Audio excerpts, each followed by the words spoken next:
नमस्कार दोस्तों, आज है 20 अप्रैल रविवार और बिहार की ज़मीन पर आज जो घटा वो कहीं रुला देने वाला है, कहीं गुस्सा दिलाने वाला और कहीं उम्मीद जगाने वाला। एक तरफ तेजस्वी यादव सत्ता पर सबसे बड़ा हमला बोलते हैं तो दूसरी तरफ चिराग पासवान ने विधानसभा चुनाव से पहले दिया है एक बड़ा सियासी संकेत। जमुई से लेकर मोतिहारी, पटना से लेकर गया, हर ज़िले से आ रही हैं ऐसी खबरें जो दिल दहला देती हैं। तो चलिए शुरू करते हैं आज का बिहार बुलेटिन। बिहार के सरकारी स्कूलों में बिना आधार कार्ड के क्लास 1 में छात्रों का एडमिशन होगा। इससे लगभग 2,70,000 बच्चों को फायदा मिलेगा। इसके साथ ही छात्रों को बगैर आधार कार्ड के ही छात्रवृत्ति, पोशाक, मिड डे मील, कॉपी किताब सहित अन्य योजनाओं का लाभ दिया जाएगा। केंद्रीय मंत्री चिराग पासवान ने बिहार की राजनीति में सक्रिय होने की इच्छा जताई है। उनका कहना है कि वो केंद्र की राजनीति नहीं करना चाहते हैं, उनकी प्राथमिकता बिहार है। इस बयान के बाद चिराग पासवान के बिहार विधानसभा चुनाव लड़ने की चर्चा शुरू हो गई है। तेजस्वी यादव ने राज्य सरकार पर जमकर निशाना साधा है। उन्होंने कहा कि जेडीयू सरकारी पैसों से चुनाव प्रचार कर रही है। उन्होंने आरोप लगाया कि ठेकेदारों के माध्यम से मंत्रियों को 30% कमीशन दिया जा रहा है। इस पर जेडीयू और बीजेपी ने प्रतिक्रिया दी। गुरुग्राम के मेदांता अस्पताल में इलाज के दौरान एक 46 वर्षीय एयर होस्टेस के साथ बेहद शर्मनाक घटना सामने आई है, जहां बिहार के मुजफ्फरपुर निवासी और अस्पताल में लैब टेक्नीशियन के तौर पर काम कर रहे दीपक नामक युवक ने अर्धबेहोशी की हालत में महिला का डिजिटल रेप किया। पीड़िता एयरलाइंस की ट्रेनिंग के लिए गुरुग्राम आई थी और तबीयत बिगड़ने पर मेदांता में भर्ती हुई थी। आरोपी ने नर्सों से उसकी निजी जानकारी ली और वेस्ट बैंड मापने के बहाने चादर के नीचे हाथ डालकर यौन उत्पीड़न किया। घटना के बाद चादर पर खून मिला, जिसे नर्स ने सामान्य मानकर अनदेखा कर दिया। पुलिस ने सीसीटीवी बयान के आधार पर आरोपी को गिरफ्तार कर लिया है। सवाल ये है कि जब एक महिला बड़े नामी अस्पताल के सुरक्षित माहौल में भी इस तरह की दरिंदगी का शिकार हो सकती है, तो फिर आखिर महिलाएं सच में सुरक्षित कहां हैं? रक्सौल में एसएसबी 47वीं वाहिनी ने 16 साल की नाबालिग के साथ एक 19 साल के युवक को पकड़ा। युवक लड़की को शादी का झांसा देकर नेपाल ले जा रहा था।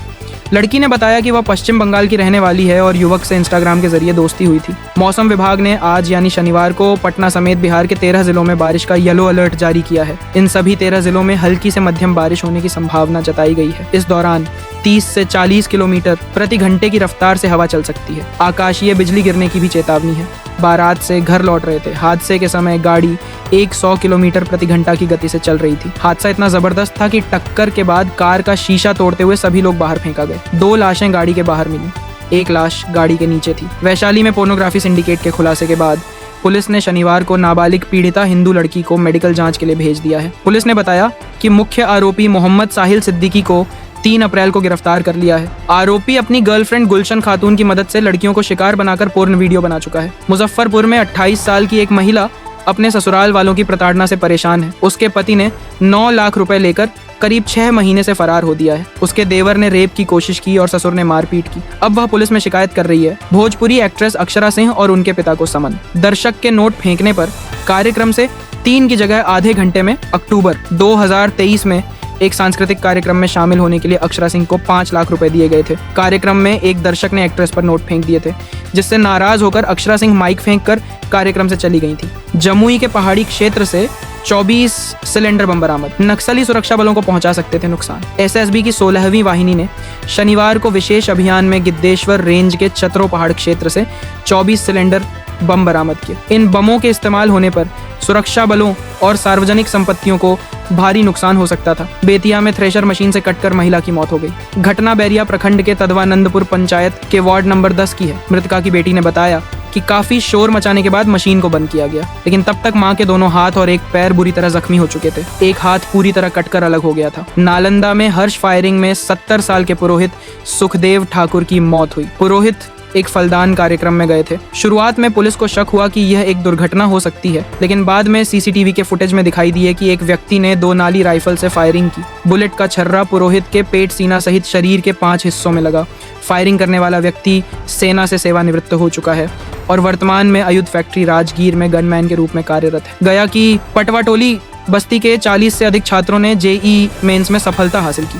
यह बस्ती पहले कपड़ों की सिलाई कढ़ाई के लिए जानी जाती थी, लेकिन अब यह देश के सबसे कठिन इंजीनियरिंग एग्जाम में सफलता की मिसाल बन गई है। इस बस्ती के छात्रों की सफलता ने अन्य राज्यों से भी छात्रों को पढ़ने के लिए आने के लिए प्रेरित किया है। मोतिहारी पुलिस ने साइबर फ्रॉड के मामले में 6 लोगों को गिरफ्तार किया है। ये पहला मामला है जिसमें साइबर क्राइम का नेपाल और पाकिस्तान कनेक्शन सामने आया है। गिरोह का मास्टरमाइंड इब्राहिम नेपाल में बैठकर पूरे नेटवर्क को संचालित कर रहा था। इब्राहिम के पाकिस्तान से भी संबंध होने की जानकारी सामने आई है। वो पाकिस्तानी सिम कार्ड यूज करता था। अखिल भारतीय कांग्रेस कमेटी के अध्यक्ष मल्लिकार्जुन खड़गे आज बक्सर आ रहे हैं।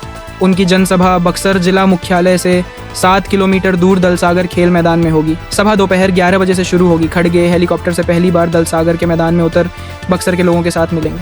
बेगूसराय में खेल मंत्री सुरेंद्र मेहता ने कहा कि महागठबंधन की ओर से तेजस्वी यादव को मुख्यमंत्री का चेहरा चुनने की बात की जा रही है। उन्होंने ये भी कहा कि तेजस्वी के माता पिता भाई बहन सब जेल की चौखट पर हैं, इसलिए तेजस्वी को सीएम बनने का कोई हक नहीं है। मुख्यमंत्री नीतीश कुमार ने आज अचानक पटना के हज भवन पहुंचकर निरीक्षण किया। नीतीश कुमार ने अधिकारियों को निर्देश देते हुए कहा कि हज पर जाने वाले हज यात्रियों के सभी सुविधाओं का ख्याल रखें। वक्फ बिल के संसद से पास होने के बाद नीतीश कुमार ने अपने तमाम मुसलमान विधायकों और मंत्रियों को डैमेज कंट्रोल की बड़ी जिम्मेदारी दी है।